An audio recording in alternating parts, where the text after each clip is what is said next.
Hello again. Yes, I've done the, well, I mean, I've made it and I've given it a coat of primer, the roof light, fan light, mirror light, whatever you want to call it, and it's like that.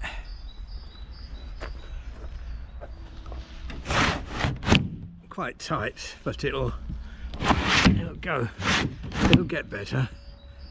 I'm not sure about the handle I've put on it now, but I've chamfered around the edge here. I've got an idea this might become, rather than matching the Road King black and white, it might become rather more colourful. We'll see. I've ordered all the perspex for the windows, and I've ordered some vinyl lining for the inside interior. I've just had a bit of a rub down here with the sander. I'm not too fussed if it looks a bit battered, beaten and battered. I quite like the lived-in look. That side doesn't look too bad at all. I've got to make some repairs to the hinges. The door's a little bit flappy. No problem there. Yeah, so not a lot to do really. Well, I say that, of course everything takes much longer than one anticipates, doesn't it? But that's where I am to now, and I'm going to be getting the chassis fitted to the motorbike very, very soon. Well, here's my bike. She's in the workshop and soon going to begin work. This easy fit chassis is, well, we think it's going to fit. I mean, just a few modifications needed. And look, my friend's even given me a wheel that'll fit it. So yeah, this is fantastic. I'm really excited about this.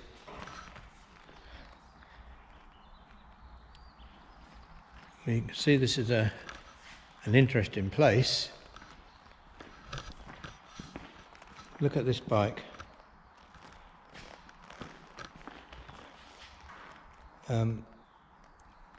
You wouldn't believe how much that bike is going to cost. It's been custom built, and I think it's actually featured in a magazine.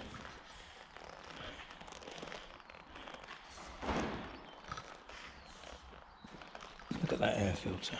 Look at all that chrome. Blimey. Imagine having a bike like that. I'd be frightened to ride it. This is Andy's, who him and I went out for a ride the last time when I filmed us together. This is Andy's workshop actually. This is his fat boy. God, you should hear the noise this one makes. Fantastic. Rolling thunder, I call it. Yeah, so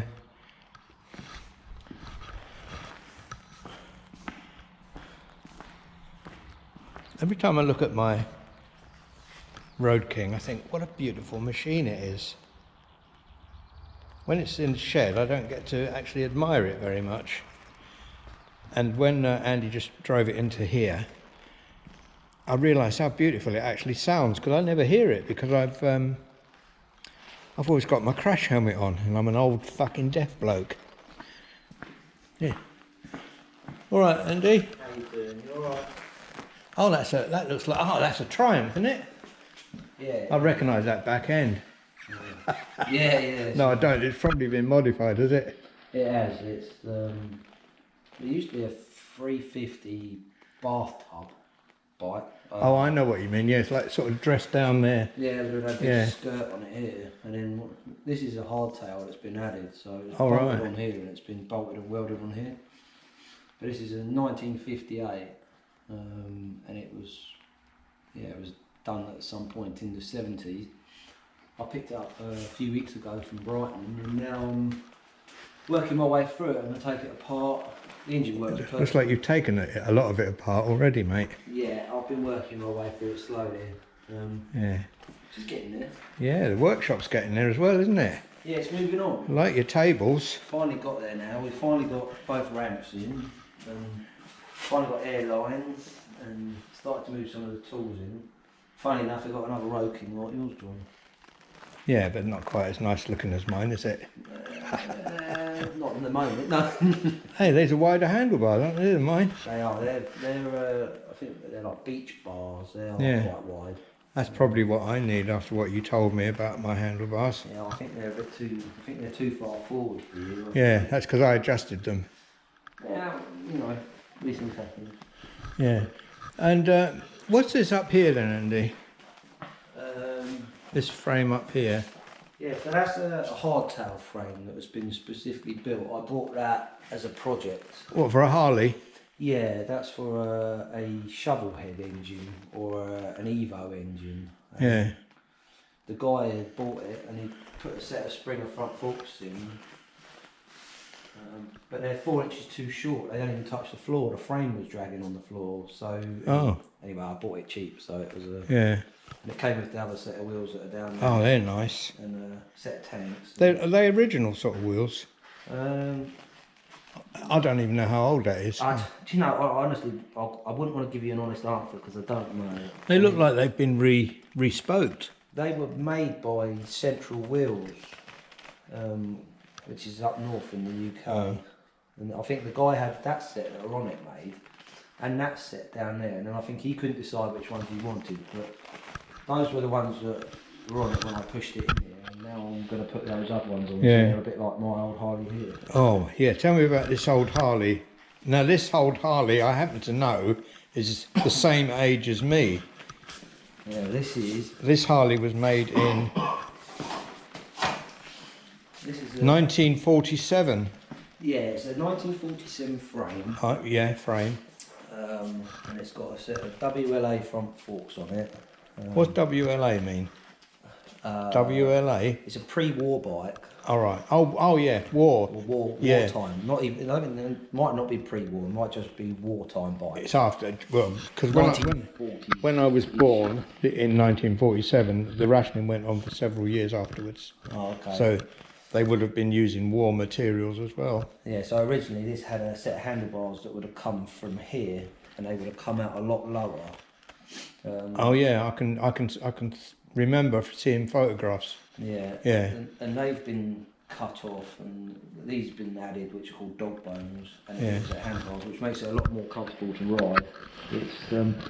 It's got a 1978 shovel head engine, but the difference with this one is that it originally this was in America. I don't know how it got there or whether it was an American bike originally, but they've cut the actual shovel tops on the rockers, and they've split the rockers and then put these oil pipes in between, which makes it look a little bit more like what's called a knucklehead. Oh yeah. This is interesting. Yeah, that's an actual piece of glass. That I don't know where. Again, I don't know if that was something specific. Someone's had that made when it was customised years ago. I think that's made. Look, I don't know. Someone's made. Look, it's got Phillips screws in it. I know. But it's quite handy when you want to see that everything's working. I mean, it's amazing, isn't it? That's incredible. You can actually see it sparking, can you? When yeah, you can in the evening, and you can see it flash up. It's just got these exhausts are off of what's called a pan head. Yeah. So they're an earlier type exhaust. And it's a kickstart, obviously. It is pure kickstart. There's no starter motor. It is kickstart only. So that in itself is a bit of a fun thing to do. Yeah. I love this striping. I like the colour of it actually. I don't know what colour you'd call that. It's like a Burgundy. Maroon. It's not maroon, is it? It's too dark. What's that fruit? Aubergine. Oh yeah, It's like, it's like aubergine. Well, that's too fucking posh for me, mate. Aubergine. I don't even know what an aubergine looks like. I've heard of them. It's round and that colour. Yeah. That's about as much as I know. Yeah. Oh, thanks, Andy. That's very interesting. So that's just. That's how you know the fuel's going through. It's a fuel filter. I like all these little things. These have all been added. Yeah, that's been added because obviously there is no fuel filter on it, so that really is basically it. Yeah, that's a beautiful bike. Like the primary casing, that's off of a panhead, and it's been converted to disc and chain on the back as one complete unit. Yeah. So it's a customised 1940s bike basically. Yeah. Yeah. I mean, I ride it every other day. Is it quick? Surprisingly, yes. Is it nimble, I mean? It's not nimble. No, it does get a lick on. If you want to go, it will go. Yeah. But it's got what's called a mousetrap clutch. So it's either on or off. There's kind of not very much in between. So it can catch you out quite quickly. But it's kind of similar to riding the Fat Boy in some respects. But well, thanks very much for that tour around this beautiful Harley. yeah, don't look at the floor though, because it's dripping oil and all. Still need, like every old bike, it needs, I bet it catches people's eye, doesn't it? It does. People do come and look at it and ask lots of questions. Yeah. Yeah. Which is fine, but I try and hide up the other end out of the way. Yeah. So yeah, this is obviously my workshop. Lovely workshop, yes. Yeah, we're moving along. Shame we haven't got much more in the way of bikes to show you. Well, I've looked at these ones out here. I was looking at this one here. This was actually custom built, wasn't it? Yeah, this belongs to a friend of mine who works with me here. His name's Dan. He built this in lockdown. It's a 120 cubic inch race engine. What engine? It's a race engine? Drag strip engine. Wow.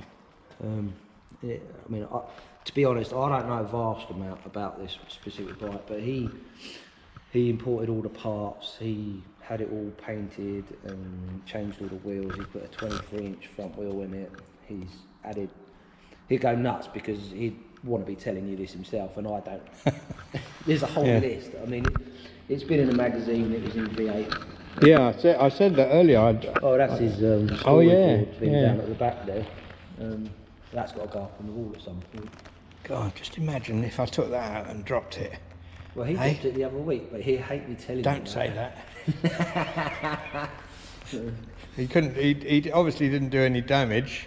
No, luckily not. Well, we went to we stopped off at another bike garage. I'm not going to name the bike garage, but one of the people just walked out in front of him and wasn't really paying attention. And bear in mind, this isn't the quietest of bikes, so it was just a bit of a daft thing. But anyway, it got away. There's no problems. It's all Thank God for that. But this, I was telling people about this one. You remember when you came up to my place the other day? Oh, the noise of it is fantastic. Yes. I call it rolling thunder. It's very loud. It's this is a 2000 Fat Boy, which I bought off of an old guy who couldn't ride anymore. Why, he couldn't ride because of his age, or he just gave up? To his knee. Oh, I right. don't know if he was having a knee operation or something. Anyway, I mean, he was almost in tears when I rode off with it. But he had every sort of conceivable extra on it, and I kind of took everything back. I can imagine he was in tears, yeah. I like these wheels though. They're dead easy to clean, I would think. Oh, they're horrible to clean. Are they? You'd think they're easy, but they always look flat. I see, yeah. Constantly trying to have to polish them to try and make them look nice. Yeah. Don't so look this too is closely though, it's filthy. That's sort of anodised stuff, is it, or whatever? But these are alley. Monoblock wheels. That's a solid alley disc. Oh right, yeah. These are all polished, and this stays in that sort of flat stippled look. But I mean, it's period correct other than the exhaust, which I changed. But Yeah. yeah, they're extremely loud, as you already said. Yeah. That's beautiful. They're lovely bikes. Oh, and this one is the 117. So yeah, This is the one that you and I went for a ride. Well, this is the 117. I couldn't keep up with it, could I? We didn't go very fast. It was all right. Yeah. But this is a CVO. We obeyed the speed limit. Yeah, Andy. we did absolutely. Yep, at all times. Only because I'm so slow. So yeah, this is a. But this bike here, Yeah, nothing compares to this one. oh, I just think every time I look at it, I can't believe it's mine. I just think it's beautiful, isn't it? I think it is beautiful. Yeah, I think we need to adjust your handlebars back though. Oh yeah. And I think you should ride it one more time before we start bolting bits to it. Yeah. Right. Well, And then we've got a lot of work to try and work out how we're going to do it. And it's make not a sure- lot of work, Andy. It's practically done. All it needs is a couple of bits of metal going across. You've got the job done. We could buy some of those old girders that they used to use and put some steel plate girders across it. Yeah. This is easily going to deal with this and the sidecar, isn't it? Oh, the bike is Yeah. more than capable of Yeah. dealing with this, absolutely, yeah. And Okay. it's just working out the mounting brackets, making sure that they're safe and secure and that they actually meet all the criteria for what you want. Yeah, I mean, it's going to be an interesting project. There's no doubt about it. And you've got how long are you going to take it? A couple of days? Yeah, I'll probably be here this time next year. Then. No, I'm kidding. We'll see. We'll see. We'll have to. Well, I'll be here Get it helping up as on- well when you're Of course. doing it. Yeah. Well, you've got to document it so that everyone can pick fault in what I've been doing. Oh yeah, yeah. But yeah, I'm sure it'll be fine. I think it will be fine as well. And I've told them you've given me that wheel already. Yeah, we're going to have a play with that and obviously change the tyre. Yeah. It's an off-road tyre. It's not really not ideal for highway riding. Well, anyway, I better stop now because this video will be going on too long. But I think that any Harley people are going to be highly interested in what we've said and shown today. Thank you very much, Andy. That's all right, you're very welcome. I'm looking forward to getting this on the road with a sidecar on it. Well, when we start getting it levelled out, we'll do a part 2. Yeah. Okay, everyone, we're off. Thanks for looking in. Thanks, Andy. Bye. Oh, I'll show you my hat again. Bye.